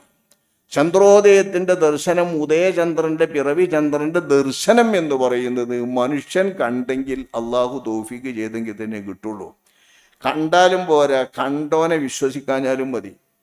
ആദ്യന്മാർ കണ്ടോനെ വിശ്വസിച്ചില്ല എന്ന് വെച്ചാൽ ആ മാസം പിറചന്ദ്രനെ അടിസ്ഥാനപ്പെടുത്തിയിട്ട് ഉറപ്പാവൂല. ഇവിടെ കണ്ടു, ഉദയസമയത്തിൽ വ്യത്യാസമുള്ള സ്ഥലത്ത് കാണാതിരുന്നാലും മതി. അങ്ങനെ വന്നാലും അവിടെ ഉറക്കൂല, ഇവിടെ ഉറക്കും. അപ്പോൾ വ്യത്യാസം വരാൻ എങ്ങനെയും ചാൻസ് ഇതിലുണ്ട്. വ്യക്തമായ കണക്കുകളുടെ അടിസ്ഥാനത്തിൽ തന്നെ മനുഷ്യൻ തിരുമറികൾ നടത്തിയിട്ടും ഇതിൽ പിഴവുകൾ വരാൻ സാധ്യതയുണ്ട്. അങ്ങനെ വന്നിട്ടുള്ള ഒരുപാട് സംഭവങ്ങൾ ജാഹിലിയത്തിൽ ഉണ്ടായിട്ടുണ്ട്. അഷ്റഫുൽ ഖൽഖ് സ്വല്ലല്ലാഹു അലൈഹി വസല്ലമ തങ്ങൾ അവിടുത്തെ തിരു ഹജ്ജിൻ്റെ വർഷം അള്ളാഹു ഇത് കൃത്യപ്പെടുത്തിയ ഹജ്ജാണ്. എന്തിന്? നബിയുടെ ഹജ്ജ്, ഇസ്ലാമിൻ്റെ ഹജ്ജ്, ഇസ്ലാം പഠിപ്പിക്കുന്ന ഹജ്ജ് നബിയുടെ ഹജ്ജാണ്. ആ ഹജ്ജ് കൃത്യമാകാം. അതിന് അറഫായുടെ നാട് മാസപ്പിറവിയുടെ കണക്കുകൾക്കനുസരിച്ച് വ്യത്യാസം വരാതെ അള്ളാന്റെ നിയമത്തിനനുസരിച്ച് ഇതുവരെ കണ്ട കൈക്രിയകളൊക്കെ തെറ്റാൻ, ഇതുവരെ നടന്ന കയ്യേറ്റങ്ങളൊക്കെ വന്നാൽ സംഭവിച്ചിട്ടുള്ള പിഴവുകളൊക്കെ ശരിപ്പെടുത്താൻ അള്ളാഹു നിശ്ചയിച്ചു. ഇത് നബി സല്ലല്ലാഹു അലൈഹി വസല്ലം തങ്ങൾ വ്യക്തമാക്കി അവിടുത്തെ ഹജ്ജത്തുൽ വദായിൽ. ഇന്ന് അള്ളാഹ് സൃഷ്ടിച്ചപ്പോൾ സൂര്യചന്ദ്രന്മാരെങ്ങനെയാണോ സഞ്ചരിച്ചതെങ്കിൽ ആ സഞ്ചാരത്തിനനുസരിച്ചുകൊണ്ട് കൃത്യം ദുൽഹിജ്ജ 9 അറഫാ ദിനമാണ്, വെള്ളിയാഴ്ചയാണ്. ദുൽഹിജ്ജ 9 വെള്ളിയാഴ്ച വന്നപ്പോൾ ദുൽഹിജ്ജ 9 വെള്ളിയാഴ്ച നബിയുടെ ഹജ്ജ് വരുമ്പോൾ, ഹജ്ജാണെങ്കിലോ ഹിജറ 10-ാം വർഷത്തിലെ ദുൽഹിജ്ജ മാസത്തിലാണ് ഹജ്ജ്. അത് വരും പറയണം. കാരണം 11-ാം മാസത്തിൽ 11-ാം വർഷത്തിൽ ഹിജറയുടെ 11-ാം വർഷത്തിൽ നബിയുടെ വഫാത്ത് നടക്കണം. 64 വയസ്സാക്കണമെങ്കിൽ ഒരു കൊല്ലം മേപ്പിട്ടേക്ക് കൂട്ടാണ്. അപ്പൊ ഇവിടെ കൂട്ടാൻ വേണ്ടി വയ്യ, ഇവിടെ കൃത്യ. ഈ ഹജ്ജ് അറഫാ നാള് വെള്ളിയാഴ്ച വന്നാൽ റബീഉൽ അവ്വൽ 12 തിങ്കളാഴ്ച അള്ളാഹുവിൻ്റെ റസൂലിൻ്റെ വഫാത്ത് എന്ന് പറയുന്നത് തിങ്കളാഴ്ചയും ആകുക, റബീഉൽ അവ്വൽ 12 ആകുക. അത് കുറച്ച് വിഷമകരമാണ് എന്ന് കണക്ക് നോക്കിയാൽ പറ്റുന്ന ഒരു പ്രശ്നം നമ്മുടെ ഇമാമിങ്ങളുടെ കാലത്തെ പ്രശ്നമുണ്ട്. അത് നമ്മുടെ ഇമാമിങ്ങൾ വിശദീകരിക്കുന്നതോടുകൂടി ആ പ്രശ്നം തീരുന്നു. അപ്പൊ കൃത്യമായിട്ടുള്ള നബിയുടെ വഫാത്ത്, അതായത് ചന്ദ്രപ്പിറവി കാണുന്നത്, ചന്ദ്രപ്പിറവി കണ്ടിട്ട് ദുൽഹിജ്ജ 9 ആകുന്നത് മക്കത്താണ്. മക്കത്ത് ദുൽഹിജ്ജ 9, മദീനത്ത് ദുൽഹിജ്ജ 9 ആകണമെന്നില്ല. കാരണം ഉദയാസ്തമങ്ങളിൽ മക്കയും മദീനയും തമ്മിൽ വ്യത്യാസമുണ്ട്. ഇപ്പത്തെ സുഊദിന്റെ കണക്കല്ല. ഇബ്നു അബ്ബാസ് റളിയല്ലാഹു അൻഹുമയെ പോലുള്ള സ്വഹാബാക്കൾ ജീവിച്ചിരുന്ന കാലത്ത് മക്കത്തെ ചന്ദ്രപ്പിറവി കണ്ടാൽ മദീനത്ത് എടുക്കൂല, മദീനത്തെ ചന്ദ്രപ്പിറവി മക്കത്ത് എടുക്കൂല. അപ്പൊ സ്വഹാബത്തിന്റെ കാലത്തും നബിന്റെ കാലത്തും ഉദയാസ്തമയങ്ങൾ വ്യത്യാസമുള്ള പ്രദേശങ്ങളാണ് മക്കയും മദീനയും. ഇന്നും നമ്മുടെ ശാഫിഈ മദ്ഹബിന്റെ കണക്കിന് ഉദയാസ്തമയങ്ങൾ വ്യത്യാസമുള്ളതാണ്. ഉദയാസ്തമയത്തിൽ വ്യത്യാസം പരിഗണിക്കാത്ത ചില മദ്ഹബുകാരും ചില അഭിപ്രായക്കാരുമുണ്ട്. അവരുടെ കണക്കനുസരിച്ചാണ് ഇപ്പൊ സുഊദിയൊക്കെ മുന്നോട്ട് പോകുന്നത്, മറ്റു മുസ്ലിം രാഷ്ട്രങ്ങളും മുന്നോട്ട് പോകുന്നത്. അതില്ല, നബിയുടെ കാലത്ത് കൃത്യമായി ഉദയാസ്തമയത്ത് വ്യത്യാസം വരുന്നത് കൊണ്ട് മക്കയിലെ ദുൽഹിജ്ജ 9 മദീനയിൽ ദുൽഹിജ്ജ 9 ശരിയല്ല എന്ന് വന്നാൽ ഈ പറഞ്ഞ റബീഉൽ അവ്വൽ റസൂലുള്ളാഹിന്റെ 12 തിങ്കളാഴ്ച വഫാത്ത് നടക്കും എന്ന് നമ്മുടെ ഇമാമിയങ്ങൾ പ്രത്യേകമായി വിവരിച്ചിട്ടുണ്ട്. അല്ലെങ്കിൽ 12 കഴിഞ്ഞ പിറ്റേന്ന് തിങ്കളാഴ്ച എന്ന് വെച്ചാലും ഒക്കും. 12 പറഞ്ഞാൽ 12 കഴിഞ്ഞ തിങ്കളാഴ്ച. യൗമുൽ ഇത്നൈൻ എന്ന് പറഞ്ഞാൽ 12ന്റെ ശേഷം എന്ന് പറഞ്ഞാൽ 12 രാവാണ്. 12 ലൈലത്ത് എന്നാ പറഞ്ഞത്. സിന്തൈ അഷറ 12ന്റെ ഇസ്നത്തൈ അഷറിന്റെ ശേഷം എന്ന ഇസ്നത്തൈ അഷറിന്റെ ശേഷം എന്നത് 12 രാപ്പകലുകളുടെ ശേഷം എന്ന് വെച്ചാൽ ഒരു റബീഉൽ അവ്വൽ 13 നബി വഫാത്തായി എന്ന് പറഞ്ഞാലും ഈ പറഞ്ഞ പ്രശ്നം പരിഹരിക്കും. ഇത് നമ്മുടെ ഇമാമിങ്ങൾ വളരെ വ്യക്തമാക്കിയതോടുകൂടെ ആ പ്രശ്നം തീർന്നു. പക്ഷെ സംഗതി വശാൽ അള്ളാഹുവിൻ്റെ നിശ്ചയം കൃത്യമായി ഒത്തിരിക്കുന്നത് റബീഉൽ അവ്വൽ 12 തിങ്കളാഴ്ചയും തന്നെയാണ് നബിയുടെ വഫാത്ത്. റബീഉൽ അവ്വൽ 12 തിങ്കളാഴ്ചയും തന്നെയാണ് നബിയുടെ മീലാദ്. അതേ റബീഉൽ അവ്വൽ 12 തിങ്കളാഴ്ച തന്നെയാണ് നബിയുടെ ഹിജ്റയും. ഇത് അള്ളാഹു ക്രമീകരിച്ചു ഒത്ത കണക്കിന് തന്നെ ഈ 1500 വർഷമാണ് നബിയുടെ മീലാദിൻ്റേത് ഇക്കൊല്ലം എന്നത് ദൃഢീകരിച്ച് ഉറപ്പിക്കുക. ജന്മദിനം ശരിയാ, ജന്മദിനത്തിന്റെ വാർഷികം 1500 എന്ന് ഇക്കൊല്ലത്തേത് ഉറപ്പിക്കാതെ ശരിക്ക് കണക്കൂട്ടിയാൽ ഈ സമീകരണക്കാർക്ക് തന്നെ ബോധ്യപ്പെടും. അപ്പൊ ഈ സമീകരണത്തിന് വളരെയധികം ബുദ്ധിമുട്ടുണ്ട് എന്നാണ് ഞാൻ പറയുന്നത്. സമീകരണം എന്ന് പറഞ്ഞാൽ ആകെ അതിനൊരു തെളിവ് പറയാനുള്ളത് എന്താ? അസ്ഹാബുൽ കഹ്ഫിന്റെ കണക്ക് ഖുർആൻ വിവരിച്ചതാ. വലബിസൂ ഫീ കഹ്ഫിഹിം 300 സിനീന വസ്ദാദൂ 9. അസ്ഹാബുൽ കഹ്ഫ് അതായത് ഷാം മദിയനിന്റെ ഭാഗത്ത് ഷാമിൽ പോകുമ്പോൾ അവിടെയാണ് സഹാബുൽ കഹ്ഫിന്റെ ഗുഹയൊക്കെ. ഇന്നും ആ ഗുഹ കാണാം. ആ ഗുഹയും പ്രദേശങ്ങളുമൊക്കെ അക്കാലത്ത് ക്രിസ്ത്യൻ ഭരണത്തിന്റെ കീഴിലാണ്, റോമൻ ഭരണത്തിന്റെ കീഴിലാണ്. റോമൻ ഭരണത്തിന്റെ കീഴിൽ നടക്കുന്ന അവിടങ്ങളിൽ റോമൻ കലണ്ടർ പ്രകാരമുള്ള കാലഗണനയാണ്. അത് സൗരവർഷമാണ്. സൗരവർഷം അനുസരിച്ചു കൊണ്ടുള്ള കാലഗണന പ്രകാരം ആ കാലഗണന പ്രകാരമുള്ള ഒരു സൗരവർഷത്തിൽ 300 വർഷമാണ് അസ്ഹാബുൽ കഹ്ഫ് അവരുടെ ഗുഹയിൽ ഉറങ്ങിയത്. അള്ളാഹു ഉറക്കിയതാണ്. വല്ല അത്ഭുതകരമായ അതാണ് നമ്മൾ അൽ കഹ്ഫ് സൂറത്ത് എന്ന സൂറത്തിൽ കാര്യമായിട്ടുള്ള കഥ. അൽ കഹ്ഫ് പറഞ്ഞാൽ ഗുഹ എന്നാണ് അതിൻ്റെ അർത്ഥം. ഗുഹാവാസികളായ ഒരു 7 ആളുകളും അതുപോലെ തന്നെ അവരുടെ പട്ടിയും, അങ്ങനെ 7ഉം ഈ പട്ടിയുമടക്കമുള്ള ജീവികൾ ഉറങ്ങുകയാണ്. ഈ പട്ടി കാത്തുകൊണ്ട് തന്നെ ഉറങ്ങുകയാണ് ഇവർ. ഇങ്ങനെ 300 കൊല്ലം ഉറങ്ങിയതിനെ അവർ കണക്ക് കൂട്ടിയത് 300 കൊല്ലമാണ്. ഒലബിസൂ ഫീ കഹ്ഫിഹിം 300 സിനീന. 300 കൊല്ലമാണ് ഇവർ കഹ്ഫിൽ ഉറങ്ങിയത്. ഈ 300 കൊല്ലം പക്ഷേ വസ്ദാദൂ 9, അറബികൾ 9 വർഷവും കൂടി വർദ്ധിപ്പിച്ച് മനസ്സിലാക്കും. അപ്പൊ 300 കൊല്ലത്തിന് 9 വർഷം. സാധാരണഗതിയിൽ കമരി വർഷവും ശംസി വർഷവും തമ്മിൽ മാറ്റം വരും. അതെല്ലാവർക്കും അറിയാം. അതായത് 33 വർഷം കഴിയുമ്പോൾ 1 വർഷത്തെ മാറ്റം ഉണ്ടാവും. അത് നമ്മളൊക്കെ കണക്കൂട്ടുണ്ടാകും. 33 ഇംഗ്ലീഷ് മാസത്തിൻ്റെ കണക്കനുസരിച്ച്, ജനുവരി ഫെബ്രുവരി മാസത്തിൻ്റെ കണക്കനുസരിച്ച്, ക്രിസ്താബ്ദം അനുസരിച്ച് 33 വയസ്സ് പൂർത്തിയായ ഒരാൾക്ക് അറബ് മാസത്തിൻ്റെ കണക്കനുസരിച്ച് ഇസ്ലാമികമായി 34 വയസ്സാവും. 34 വയസ്സ്. അങ്ങനെ 3, 33, 99.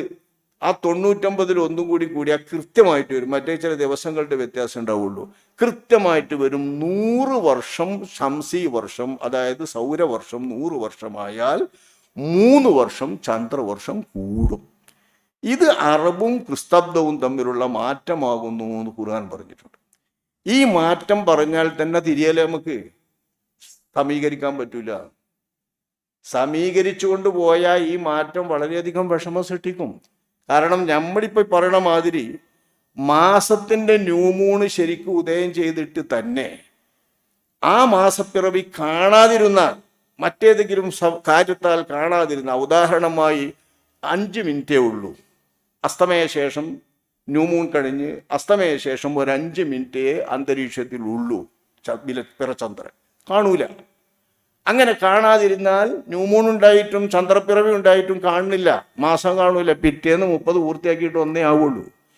ഇങ്ങനെ വ്യത്യാസം വരാനും ആളുകൾ കണ്ടിട്ട് തന്നെ വിശ്വാസം കാലിമാർക്ക് ബോധ്യപ്പെടാതെ അങ്ങനെ മാസം ഉറപ്പിക്കാതിരിക്കാനും, ഒരിടത്ത് കണ്ട് മറ്റിടത്ത് കാണാതിരിക്കാനും, അല്ലെങ്കിൽ തീരെ കാണാൻ ആളുകൾ നോക്കാതിരുന്നുകൊണ്ട്, ഫർദ് കിഫായാണെന്ന് നോക്കരുത്, പക്ഷേ നോക്കാതിരിക്കാനും മനുഷ്യന്മാർ നോക്കാതിരുന്നു. ഇപ്പൊ തന്നെ ഏത് മാസമാണ് നോക്കുക? ചെറിയനാളിനും വലിയനാളിനും ഏറിയ റബീഉൽ അവ്വലും മുഹറത്തിലും നോക്കിയെന്ന് വരും. ബാക്കി മാസമൊന്നും മനുഷ്യന്മാർ നോക്കാറില്ല, പറയാറുമില്ല, ഉറപ്പിച്ചാറില്ല. ഇപ്പൊ കുറച്ച് തുടങ്ങിയിട്ടുള്ളൂ ഏതോ ചില കാലന്മാര്. ബാക്കിയൊക്കെ ഈ ഉറപ്പിച്ചുള്ള മാസം അതേ നോക്കണുള്ളൂ. എല്ലാ മാസങ്ങളും നോക്കണം ഫർദ് കിഫായ, പക്ഷെ നോക്കാതിരുന്നാൽ കാണൂല്ലോ. അങ്ങനെ നോക്കാതിരുന്നാൽ, കാണാതെ വന്നാൽ എന്ത് ചെയ്യും? 30 പൂർത്തിയാക്കിയിട്ട് മാസം ശരിക്കും. അപ്പൊ 30 പൂർത്തിയാക്കിയിട്ട് മാസം വന്നാൽ, ഏറെ വന്നാൽ ഒരു കൊല്ലത്തിൽ 12 ദിവസം വ്യത്യാസം വരും. അതേസമയം സൗരവർഷത്തിലോ ഒക്ടോബർ 31, ജനുവരി ചിലപ്പോൾ 31, ഈ 31ഉം 30ഉം ഒക്കെ കണക്കൂട്ടിയിട്ടുള്ള എല്ലാം കൂടി കൂട്ടിയാലും അയിത്ത 365 ദിവസം എന്ന് പറഞ്ഞ ആ ദിവസങ്ങൾ പിന്നേറ്റ് കൂട്ടിയാൽ കുറച്ച് മാറ്റം ഉണ്ടാവും. 354 ചില്ലാനും ദിവസമേ ഇതിന് വരുള്ളൂ. അപ്പം ആ നിലക്കുള്ള വ്യത്യാസം ഇവ രണ്ടിനും ഇടയിലുള്ളത് കൊണ്ട് ഇതിനെ നോക്കി പ്രത്യേകം മറ്റേത് സമീകരിക്കുന്നത് ഏറെക്കുറെ മനസ്സിലാക്കാൻ വേണ്ടി ചെയ്യാമെന്നല്ലാതെ നമ്മുടെ ഇമാമിങ്ങളുടെ കാലത്തൊന്നും ഇതൊരിക്കലും നടന്നിട്ടില്ല. ആധുനികന്മാർ വന്ന ശേഷം, അതിൻ്റെ സൗകര്യം വന്ന ശേഷമാണ് ഇത് നടന്നിട്ടുള്ളൂ. ഇപ്പോൾ വളരെ സൗകര്യമാണ് സമീകരണത്തിന്. പക്ഷെ സമീകരണത്തിന് ശ്രമിച്ചുകൊണ്ട് ഒരാൾ പോയി അങ്ങനെ പോയാൽ അവസാനം അലിമണിക്കുഫാൻ പറഞ്ഞ മാതിരി നമ്മൾ കണക്ക് പേച്ച് കയറേണ്ടി വരും. കാരണം എന്താണ്? കണക്കുകളൊക്കെ കൃത്യമായിട്ട് സൂര്യൻ്റെ ചലനത്തിനനുസരിച്ച് കണ്ട് കൃത്യമാക്കിയാൽ ചന്ദ്രൻ്റെ ഉദയവും കൃത്യമായിട്ട് കിട്ടും. ഉദയം കൃത്യമായിട്ട് കിട്ടും, ചന്ദ്രൻ്റെ ഉദയം.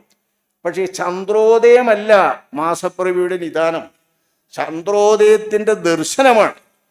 നബി സല്ലല്ലാഹു അലൈഹി വസല്ലം തങ്ങൾ പറയാൻ ഉമ്മത്തിനെ സഹായിക്കുകയാണ്. ഈ ഉമ്മത്തിൻ്റെ സുതാര്യതയ്ക്ക്, അവർക്ക് മാസം മനസ്സിലാക്കാനുള്ള സുതാര്യ മാർഗത്തിന്, കണക്കും അതിൻ്റെ കണത്തും കൃത്യം അറിയണമല്ലോ എത്ര ആളുണ്ടാവും. ഇപ്പം തന്നെ നമ്മൾ കലണ്ടർ നോക്കിയിട്ടല്ലേ അതൊക്കെ കണക്കൂട്ടുള്ളൂ.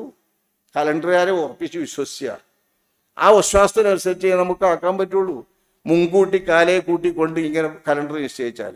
ഇപ്പം ഹിജ്റ കലണ്ടർ ഉണ്ടാക്കണമെന്ന് പറഞ്ഞ് അങ്ങനെ ഒരു കലണ്ടർ ഉണ്ടാക്കുകയും അതിനുവേണ്ടി വാദിക്കുകയും ചെയ്തിരുന്ന ആളുകളാണ് ഇത് രണ്ടും സമീകരിച്ചുകൊണ്ട് കൃത്യമാക്കാൻ വേണ്ടി നോക്കുന്ന കൂട്ടർ. അവർ തന്നെയാണ് റസൂലുള്ളാഹിന്റെ ഈ 64 വയസ്സുണ്ടാക്കിയവരും. 63 വയസ്സാണ് ലോകരെമ്പാടും ഇന്ന് വരെ പഠിച്ചു വന്നിട്ടുള്ളത്. റസൂലുള്ളാഹിക്ക് 63 വയസ്സ്. അതിനൊരുപാട് കൃത്യമുണ്ട്. ഇവരുടെ ഈ സമീകരണം കൊണ്ട് എത്രത്തോളം വന്നു എന്നറിങ്ങൾ ഫത്ഹ് മക്ക ഉണ്ടായത് ഹിജ്റ 9 ഹിജ്റ 9. നമ്മളെ ചരിത്ര ഗ്രന്ഥങ്ങളിൽ സ്വഹീഹുൽ ബുഖാരി അടക്കമുള്ള എല്ലാ ഗ്രന്ഥങ്ങളും നോക്കിയാലും, അതിനെ ആധാരമാക്കിക്കൊണ്ടുള്ള ചരിത്ര വിവരണ ഗ്രന്ഥങ്ങൾ നോക്കിയാലും ഹിജ്റ 8 റമദാനിലാണ് ഫത്ഹ് മക്ക. പ്രധാനപ്പെട്ട സംഭവങ്ങളൊക്കെ കാണുമല്ലോ. റസൂലുള്ള മക്കയിൽ നിന്ന് ബഹിഷ്കൃതരായി. ആ മക്ക ഇസ്ലാമിൻ്റെ അധീനത്തിൽ വരുന്ന പ്രധാന സംഭവമാണ് ഈ പറയുന്നത്. ഹുദൈബിയ എന്നറിയുന്ന സന്ധി ഉണ്ടാകുന്നത് 6-ലാണ്. അത് കഴിഞ്ഞ് ഉംറത്തുൽ ഖളാ ഉണ്ടാകുന്നത് 7-ലാണ്. അത് കഴിഞ്ഞ ഓരോരോ സംഭവങ്ങൾ ഉണ്ടാകുന്നത് ഇത്രാം കൊല്ലത്തിലാണ്. കൃത്യമുണ്ട്. അഭിപ്രായ വ്യത്യാസങ്ങളുണ്ടെങ്കിലും ഈ അഭിപ്രായ വ്യത്യാസങ്ങളെ ചർച്ച ചെയ്ത് പണ്ഡിതന്മാർ ക്രമീകരിച്ച് ദൃഢീകരിക്കും. അഭിപ്രായ വ്യത്യാസം ഏതിലല്ലാത്തത്? ആ അഭിപ്രായ വ്യത്യാസങ്ങളൊക്കെ കണക്കെടുത്ത് പോവുകയാണ് നമ്മളെന്ന് വെച്ചാൽ അത് കുഴങ്ങിപ്പോകും. അപ്പം ഈ അഭിപ്രായ വ്യത്യാസങ്ങളൊക്കെ നല്ലോണം ക്രമീകരിച്ചിട്ട് അള്ളാഹുവിൻ്റെ റസൂലിൻ്റെ ജീവിതത്തെ സംബന്ധിച്ച് നല്ല പോലെ ക്രമീകരിച്ച് ദൃഢീകരിച്ചിട്ടുണ്ട് പണ്ഡിതന്മാർ. അതിൽ ചില റിപ്പോർട്ടിൽ റസൂലുള്ളാഹിന്റെ വഫാത്ത് 64 വയസ്സല്ല 65 വയസ്സിലാണെന്ന് റിപ്പോർട്ടുണ്ട്. 63 വയസ്സിലാണെന്ന് റിപ്പോർട്ടുണ്ട്. 65 വയസ്സിൻ്റെ റിപ്പോർട്ടും 63 വയസ്സിൻ്റെ റിപ്പോർട്ടും തമ്മിൽ പ്രത്യക്ഷത്തിൽ എതിര് വന്നപ്പോൾ നമ്മൾ ഇമാമിയങ്ങൾ പറയുന്നത് 63-നെ തേച്ചതാണിത് 65. 63, 62 എന്നൊക്കെ പറഞ്ഞാൽ ഒരു കെസറല്ലേ. ആ കെസറിനെ തേച്ച 5, 65. അങ്ങനെ 65 ആക്കിയതാണ് അഭിപ്രായ വ്യത്യാസം. ഒരു സ്വഹാബി അഭിപ്രായപ്പെടില്ലേ 65.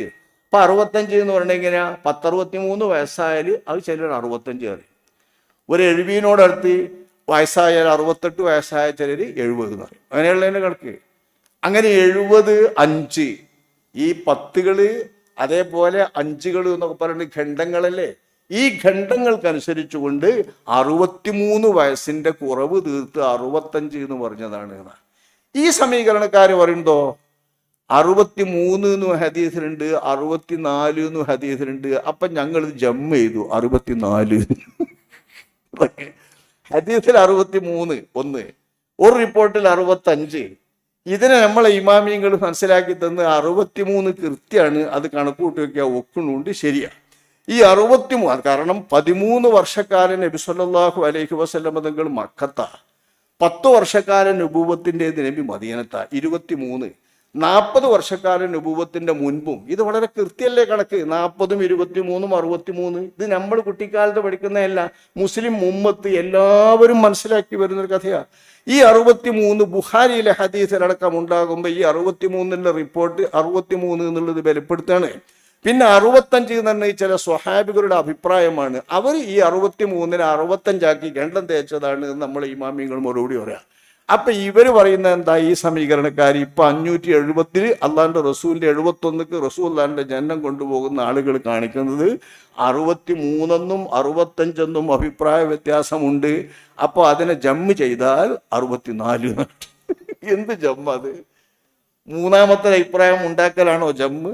63 എന്നുള്ളത് ഒരു കൃത്യം, 64 എന്നുള്ളത് ഒരു കൃത്യം, 65 എന്ന് പിന്നെയും ജബിർ ആക്കാം. ഈ ജബിറാക്കിയതാണെന്ന് പറഞ്ഞ് 63 റിപ്പോർട്ടിനെ എടുത്തു വരുമ്പോ റിപ്പോർട്ടൊന്നുമില്ലാത്ത 64 2ന്റെ മധ്യം മുടിച്ചത്. അത് പണ്ട് തൊള്ളിയിലെ പല്ല്, എൻ്റെ തൊള്ളിയിലെ പല്ല് മുഴുവൻ ഞാൻ തല്ലു വെക്കുന്ന മാപ്പിള പറഞ്ഞ്. അപ്പൊ പെണ്ണുങ്ങളഞ്ഞ് ഒരു പല്ലുങ്ങൾ തച്ചു വെക്കൂല, ഒറ്റ പല്ലുങ്ങൾ തൊടൂല. അപ്പൊ മകൻ പിന്നെ മദ്യം പറഞ്ഞു വന്ന് പാപ്പ പറയും പോലെ എല്ലാ പല്ലും കൂടിയും തച്ചു വെക്കും വേണ്ട, ഉമ്മ പറയും പോലെ ഒറ്റ പല്ലും തച്ചു വയ്ക്കാൻ പറ്റൂല എന്ന് പറയണ്ട, ഒരു വരിയിലെ പല്ലാണ് തച്ചു വെച്ചാൽ മതി, ബാക്കി ഒരു വരിയിലെ പല്ല് അവിടെ കിടക്കട്ടെ എന്ന് മകൻ മദ്യം പുറത്തുമാണ്. ഇതേമാതിരത്തെ മദ്യപര് 63 അവിടെ കിടക്കട്ടെ, 65 അവിടെ കിടക്കട്ടെ, 2 റിപ്പോർട്ട് പോക്കിയാൽ ഞങ്ങൾ ജമ്പ് ചെയ്യുന്നു 64. ഈ 64 ഈ ആളുകൾ. ഇത്തരം കണക്കുകാരുടെ ഒപ്പം നമ്മുടെ ഈ പ്രാസംഗികന്മാർ എന്തിനാ വെറുതെ കൂടുന്നത്? കണക്കുകാരുടെ ഒപ്പം വെറുതെ കൂടിയിട്ട് പേച്ചു പോകണോ? അപ്പോൾ വാസ്തവത്തിൽ ഇസ്ലാമിനെ സംബന്ധിച്ചിടത്തോളം പിന്നെ ഈ പറഞ്ഞത് ഇപ്പൊ ചോദ്യത്തിന് പറഞ്ഞു, ഒന്നുകൂടി ചോദ്യം ഒന്ന് വായിച്ചാട്ടെ. ഞാനിത് പറഞ്ഞു വന്നപ്പോൾ എൻ്റെ വിശദീകരണത്തിലേക്കാണ്. ചോദ്യം കൊണ്ട് വായിച്ചതായിട്ട് ഒപ്പിക്കണം ഇൻഷാ അല്ലാഹ്. തിരുനബിയുടെ 1500-ാം മീലാദ് ആഘോഷിക്കുകയാണല്ലോ. 1500-ാം മീലാദ് ആഘോഷിക്കുകയാണ്, ശരിയാ. 1500-ാം മീലാദാണ് 1500-ാം മീലാദാണ്. അടുത്ത റബീഉൽ അവ്വൽ 12-ന് വരുമ്പോൾ 1500-ാം മീലാദാണ്. 1-ാം മീലാദ് ജനിച്ച ദിനം, 2-ാം മീലാദ് 1-ാം വാർഷിക ദിനം, 3-ാം മീലാദ് 2-ാം വാർഷിക ദിനം. അങ്ങനെ കൂട്ടിയ 1500-ാം ജന്മദിനമാണ്. ശരി. എന്നാൽ വരുന്ന റബീഉൽ അവ്വൽ 1499-ാം വാർഷികമല്ലേ? അതെ, ജന്മദിനത്തിന്റെ വാർഷികമാണെങ്കിൽ 1499-ാം വാർഷിക ദിനം തന്നെ ആകുള്ളൂ. വാർഷികമാണെങ്കിൽ ജന്മദിനം 1500. ഈ റബീഉൽ അവ്വൽ കഴിയുന്നതോടെയല്ലേ 1500-ാം വർഷത്തിലേക്ക് പ്രവേശിക്കുക? അതെ, വർഷത്തിലേക്ക് പ്രവേശിക്കൽ അങ്ങനെ തന്നെ ഉള്ളൂ. 1500-ാം വർഷം എന്ന് പറഞ്ഞാൽ ജന്മദിനത്തിന്റെ വാർഷികാഘോഷം എന്നാണെങ്കിൽ അങ്ങനെയാണ്. ജന്മദിനത്തിന്റെ വാർഷികം ആഘോഷിച്ചിങ്ങനെ വരുന്നിട്ട് 500-ാം വാർഷികം എന്നാണെങ്കിൽ അങ്ങനെ തന്നെ. ജന്മത്തിന്റെ 500-ാം വാർഷികം എന്നാണെങ്കിൽ ജന്മദിനത്തിന്റെ വാർഷികമാണ് നമ്മൾ 1500-ന്റെ ജന്മദിനത്തിന്റെ വാർഷികമാണ് നമ്മൾ ആഘോഷിക്കുന്നത്. എന്നാൽ ഇപ്പോൾ 1500-ാം വർഷമാണെന്നു കരുതി അത് ശരിയാക്കാൻ തിരുനബിയുടെ വയസ്സ് 64 മദീനയിൽ തിരുനബി 11 കൊല്ലം ജീവിച്ചെന്ന് അവകാശപ്പെട്ടും അതിനനുസരിച്ച് ചരിത്ര വക്കീകരണങ്ങൾ നടത്തിയും സമസ്തയിലെ ഒരു യുവ പ്രഭാഷകൻ രംഗത്ത് വരികയും ചെയ്തു. ഇവിടെയാണ് പിഴവ്. ഇവിടെ പിഴവ് വരുമ്പോൾ എന്താണ്? 1500-ാം വാർഷികമാണ് ജന്മദിനത്തിൻ്റെ എന്ന് തെറ്റിദ്ധരിക്കുന്നു. ജന്മദിനത്തിൻ്റെ 1500-ാം വാർഷികം അല്ല, 1499-ാം വാർഷികമാണ് ആവുക. തിരുജന്മദിനം 1500-ാം ജന്മദിനമാണ്. ആ ജന്മദിനത്തിൻ്റെ വാർഷികം എന്നാണെങ്കിൽ വളരെ ക്ലിയറാണ്. അപ്പം ഈ 1500-ാം വാർഷികമാണ് ഇക്കൊല്ലത്തെ റബീഉൽ അവ്വൽ വരുന്നതെന്ന് കരുതിയിട്ട് അതിനെ ശരിപ്പെടുത്താൻ നോക്കിയാൽ തിരുനബിക്ക് 64 വയസ്സാക്കേണ്ടി വരും. 63 ആക്കാൻ പറ്റില്ല. പലർക്കില്ല 1500-ാം വാർഷികമാക്കണ്ടേ. അപ്പോൾ 1600-ാം വാർഷികമാക്കണമെങ്കിൽ 1501-ാം ജന്മദിനാകണം. 1501-ാം ജന്മദിനത്തിനാണ് 1500-ാം വാർഷികം വരുള്ളൂ. 1500-ാം ജന്മദിനമാണ് നമ്മൾ ആഘോഷിക്കുന്നത്. അപ്പം 1500-ാം ജന്മദിനം എന്ന് പറഞ്ഞത് ഇക്കൊല്ലം 1500-ാം വാർഷിക ജന്മദിനത്തിൻ്റെ വാർഷികമാക്കിയാൽ 64 ആക്കാൻ ഒരു കൊല്ലം മേപ്പെട്ട് കൊണ്ടുകൂടി. ഈ അബദ്ധമാണ് ഇവിടെ സംഭവിച്ചിട്ടുള്ളത്. അതിന് തിരുനബിയുടെ ഹിജറക്ക് 11 കൊല്ലം ജീവിച്ചു എന്ന് അവകാശപ്പെടാൻ പറ്റൂല. ഹിജറ 10 വർഷം മാത്രമാണ്. ഇത് ധാരാളം കവിതകളും ധാരാളം ചരിത്ര ഗ്രന്ഥങ്ങളും ഉള്ളതാണ്. 10 കൊല്ലം മദീനത്തും 13 കൊല്ലമോ അല്ലെങ്കിൽ 10 ചില്ലാനം കൊല്ലമോ എന്നാണ് മക്കത്തുള്ളത്. അത്രയും കൊല്ലം വന്നാൽ ശരിക്കും 63 വയസ്സ് തിരിയും. കാരണം നുബുവത്തിൻ്റെതാണ് ഈ 23. 40 വർഷം നുബുവത്തിൻ്റെ മുമ്പും. അപ്പോൾ 63 കൃത്യമായിട്ട് കിട്ടും. 11 കൊല്ലം മദീനത്ത് വെക്കാൻ പറ്റില്ല. കഴിഞ്ഞ സമകാലികത്തിൽ ഹിജറയെ കാലഗണനയ്ക്കുപയോഗിച്ചത് സ്വഹാബത്തിന്റെ ഇജ്മാ ആണെന്ന് അങ്ങ് പറഞ്ഞതിനെ എതിർക്കുകയും ഹിജറ അടിസ്ഥാനമാക്കി എന്നതിലെ ഇജ്മാ ഉള്ളൂവെന്നും ഹിജറ നടന്ന കൊല്ലമാണോ പിറ്റേ കൊല്ലമാണോ ഹിജറ 1 എന്നതിൽ ഇജ്മാ ഇല്ലെന്നും വാദിക്കുന്നു. ഹിജറയുടെ പിറ്റേ കൊല്ലമാണ് ഇവരുടെ കണക്കിൽ ഹിജറ 1, എന്നാൽ തിരുവഫാത്ത് 11 തന്നെയാണെന്ന് പറയുകയും ചെയ്യുന്നു. ആ ധാരണ ഞാനൊന്ന് മാറ്റിത്തരാം. ഹിജറ എങ്ങനെയാണ് വർഷം വരുന്നത് എന്ന വിവരം ഞാൻ ഇമാം അസ്കരിയുടെ അവായിൽ ഓരോ കാര്യവും ആദ്യം ഉണ്ടായത് എങ്ങനെയാണെന്ന് പറയുന്ന സംഭവങ്ങൾ വിവരിക്കുന്ന ഗ്രന്ഥമാണ് അസ്കരിയുടെ. മിക്കവാറും എല്ലാവരും ഉദ്ധരിക്കാറ് അസ്കരിയാണിതിൽ. അദ്ദേഹം പറഞ്ഞ ഒരു വിഷയം, അവ്വലു മൻ കതബ താരീഖൽ ഹിജരിയ ഉമറു ഫി റബീഉൽ അവ്വൽ സനത 16. ഹിജറ വർഷം ആദ്യമായിട്ട് ഹിജറയെ ആധാരമാക്കി തീയതി കുറിക്കാൻ എഴുതി തുടങ്ങിയത് ഉമർ റളിയല്ലാഹു അൻഹു തങ്ങളാണ്. അദ്ദേഹത്തിൻ്റെ ഭരണകാലത്ത് ഹിജറയുടെ 16-ാം വർഷത്തിലാണ് ഇത് നടന്നത്. ഹിജറയുടെ 16 പിന്നെ കണക്ക് വെച്ചതാണ്. ഹിജറയുടെ 16 ആയി മൂപ്പരുടെ ആ വർഷം മൂപ്പര് ഹിജറ വെച്ചപ്പോൾ. ഇതാണ് ഇതിൻ്റെ തലക്കെട്ട്. ഇതൊന്ന് ഞാൻ വായിക്കാം ഈ വിവരം. ഇത് വായിച്ചിട്ട് ഇതിൽ ഇജ്മാ വന്നോ എന്ന് നമുക്കൊന്ന് ബോധ്യപ്പെടാം. വക്കാന സബബു ദാലിക ഫീമാ റവാ അബൂ അഹ്മദ് അൻ ബഅദി റിജാലിഹി അന്ന അബാ മൂസൽ അശ്അരി റളിയല്ലാഹു അൻഹു കതബ ഇലാ ഉമറ.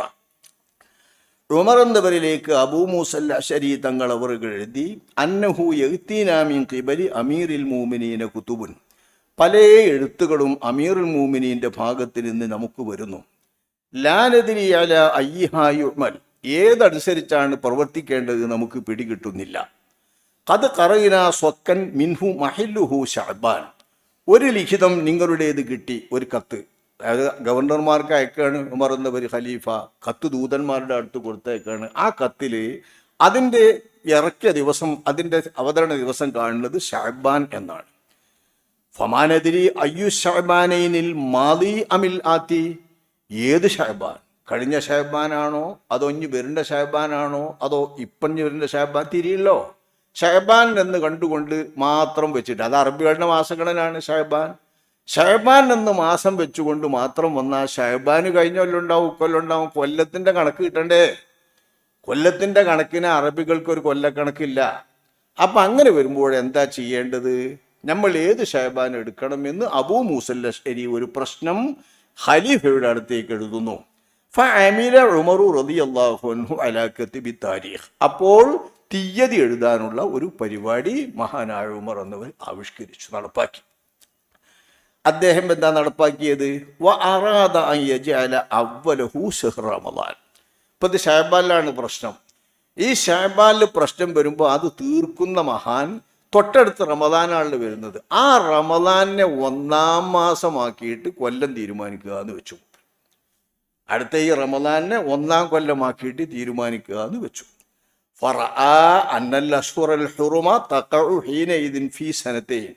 അപ്പൊ അറബികളുടെ മുഹറം മുതലുള്ള കാലഗണന പ്രകാരം നോക്കുമ്പോൾ മുഹറം മുതൽക്ക് മാസം തുടങ്ങിയാലാണ് 4 ഹുറുമിന്റെ മാസവും, അതായത് യുദ്ധം ഹറാമായിരുന്ന 4 പവിത്ര മാസങ്ങളും ഒരു കൊല്ലത്തിൽ തന്നെ സംഭവിക്കുള്ളൂ. അതല്ല പറഞ്ഞല്ലേ, ഇസ്നാ അശറ ശിഖറം ഫീ കിതാബില്ലാ മിൻഹാ അർബഅത്തുൻ ഹുറും. 12 മാസങ്ങളിൽ 4 മാസങ്ങൾ യുദ്ധം ഹറാമായിരുന്ന പവിത്ര മാസങ്ങളാണ്. യുദ്ധം ഹറാമാകുക എന്ന നിയമം നീക്കി ഇസ്ലാം. നീക്കിയതിൻ്റെ ശേഷം ഇപ്പോഴും ആ മാസങ്ങൾക്ക് പവിത്രതയുണ്ട്. ആ പവിത്രമായ മാസങ്ങൾ 1 മുഹറമാണ്, അത് തുടക്കമാസ. അതിൻ്റെ മുമ്പ് കഴിഞ്ഞ മാസമാണ് എന്ത്? ദുൽഹിജ്ജ, ശവ്വാൽ, ദുൽഖഅദ എന്ന് പറയുന്നത്. ഇങ്ങനെ കൊല്ലത്തിൽ ക്രമത്തിലാണ് വരിക. കൊല്ലങ്ങൾ പോരുമ്പോൾ ഇങ്ങനെ ക്രമത്തിൽ വരുന്നത് റമളാൻ മുതൽ കൂട്ടിയാൽ കൊല്ലം പേക്കും. കാരണം മുഹറമൊക്കെ കഴിഞ്ഞല്ലോ. പിന്നെ റമളാൻ മുതൽക്ക് ശവ്വാൽ, ദുൽഖഅദ ഇങ്ങനെയല്ലേ വരുള്ളൂ. ഇത് പ്രശ്നമാകുമെന്ന് കണ്ടപ്പോൾ ഫജഅലഹു മിനൽ മുഹറം. അപ്പോൾ ഈ ശഅബാനല്ലേ പ്രശ്നം തീർക്കുന്നത്. ഈ ശഅബാനിലെ ആ മാസത്തെ, ആ കൊല്ലത്തെ കഴിഞ്ഞുപോയ ആ മുഹറം മുതൽക്കാക്കി കൂട്ടി. വഹുവ ആഖിറുഹ, അത് 4 യുദ്ധം ഹറാമായ മാസങ്ങളിലെ അവസാനത്തേതാണല്ലോ. കാരണം 1 റജബ് ഇപ്പൊ കഴിഞ്ഞ്, തൊട്ട് ശഅബാനിലാ പ്രശ്നം തീർക്കുന്നത് ശഅബാനിലാണ്. അത് തൊട്ട് മുമ്പത്തെ റജബ് യുദ്ധം ഹറാമായ മാസം, ഹറാമായിരുന്ന മാസം. അതിൻ്റെ ശേഷം പിന്നീട് ദുൽഖഅദ, ദുൽഹിജ്ജ, മുഹറം, ദുൽഹിജ്ജ, മുഹറം, ദുൽഖഅദ, ദുൽഹിജ്ജ, മുഹറം. ഇങ്ങനെ വരുന്ന ഈ കാണുന്ന 4 മാസത്തിൻ്റെ അവസാനത്തിൽ വരുന്ന ഈ മുഹറമിനെ 1-ാം കൊല്ലമാക്കി ഫസയ്യറഹു അവ്വലൻ, 1-ാമത്തെ മാസമാക്കി അതിനെ കൂട്ടി. ലിതജ്തമിഅ ഫീ സനത്തിൻ വാഹിദ, ആ കൊല്ലം കണക്കൂട്ടുന്നതിൽ തന്നെ ഈ 4 കൂടിയും വരാൻ. ഇതാരാ നടപ്പാക്കുന്നത്? ഖലീഫ ഉമർ. ഖലീഫ ഉമർ നടപ്പാക്കുമ്പോൾ മുസ്ലിം ലോകം ഒന്നിച്ചത് അംഗീകരിക്കുകയാണ്. സ്വഹാബാക്കൾ ഒന്നിച്ചത് അംഗീകരിക്കുകയാണ്. അലിയാരുണ്ട്, ഉസ്മാൻ ഇബ്നു അഫ്ഫാൻ തങ്ങളുണ്ട്, അബ്ദുറഹ്മാൻ ഇബ്നു ഔഫ് തങ്ങളുണ്ട്, അശറത്തുൽ മുബശ്ശരീങ്ങളിൽ നിന്ന് അബൂബക്കർ സിദ്ദീഖ് റളിയല്ലാഹു അൻഹു അല്ലാത്തവരൊക്കെ ഉണ്ട്. അങ്ങനെയുള്ള സ്വഹാബാക്കളും ബദരീങ്ങളും നിറഞ്ഞു നിൽക്കുന്ന സ്വഹാബാക്കളും അന്നത്തെ എല്ലാവരും അംഗീകരിച്ചുകൊണ്ട് ഹിജറ നടന്നിട്ടുള്ള ആ ശഅബാനെ ഇത് മുതൽക്ക് കൂട്ടുന്ന റമളാൻ പോക്കിയപ്പോൾ ഹിജറ നടന്ന അതിൻ്റെ മുഹറം മുതൽക്കാക്കിയാൽ, ആ ഹിജറയുടെ മുഹറം മുതൽക്ക് മാസം കൂട്ടിയാൽ കൃത്യമായിട്ട് മനസ്സിലാക്കാം എന്ന് വെച്ചു. റമളാൻ മുതൽ കൂട്ടാതെ മുഹറം മുതൽ കൂട്ടി. ഇതനുസരിച്ചാണ് അന്ന് വന്നത്. വകാനത്തിൽ കുതുബു തുഅറഹു മിൻ മൗതി കഅബ് ഇബ്നു ലുഅയ്. പണ്ട് ഖുറൈശികൾ അവരുടെ വലിയൊരു ഉപ്പാപ്പ കഅബ് ഇബ്നു ലുഅയ്യിന്റെ മരണം മുതൽക്കാണ് തീയതി കുറിച്ചിരുന്നത്. അയാളുടെ മരണം മുതൽക്ക് 1-ാം കൊല്ലം, 2-ാം കൊല്ലം, 3-ാം കൊല്ലം, ഇത്രാം ദിവസം, ഇങ്ങനെയാണ് കണക്ക്. ഫലമ്മാക്കാന ആമുൽ ഫീലി, ആനക്കലഹം എന്ന് പറയുന്ന കഅബ പൊളിക്കാൻ വേണ്ടി അബ്രഹത്തിന്റെ ആന വന്നപ്പോൾ ആ സംഭവവുമായി ബന്ധപ്പെട്ടത് അറബിയയിലെ വലിയൊരു സംഭവമാണ്. കാരണം ആനയുമായി കഅബ ചവിട്ടിപ്പൊളിക്കാൻ വേണ്ടി വന്നിട്ടുള്ള ആ സംഘത്തെ അല്ലാഹു തആല അത്ഭുതകരമായി കഅബയുടെ സമീപത്ത് വെച്ച് കഅബത്തേക്ക് അടുക്കാൻ തന്നെ അനുവദിക്കാതെ അള്ളാഹ് മുട്ടുകുത്തിച്ച് അനങ്ങാതെ പോക്കുക. അലം തറ കൈഫ ഫഅല റബ്ബുക ബി അസ്ഹാബിൽ ഫീൽ എന്ന് ആയത്തും ഖുർആനൊക്കെ ഇറക്കിയിട്ടുള്ള ആ സംഭവം വലിയ സംഭവമാണ്. ഈ സംഭവം വന്നപ്പോൾ ഉരിഹത്ത് മിൻഹു, അപ്പോൾ അവിടെ മുതൽക്കാണ് താരീഖ് എഴുതാൻ തുടങ്ങിയത്.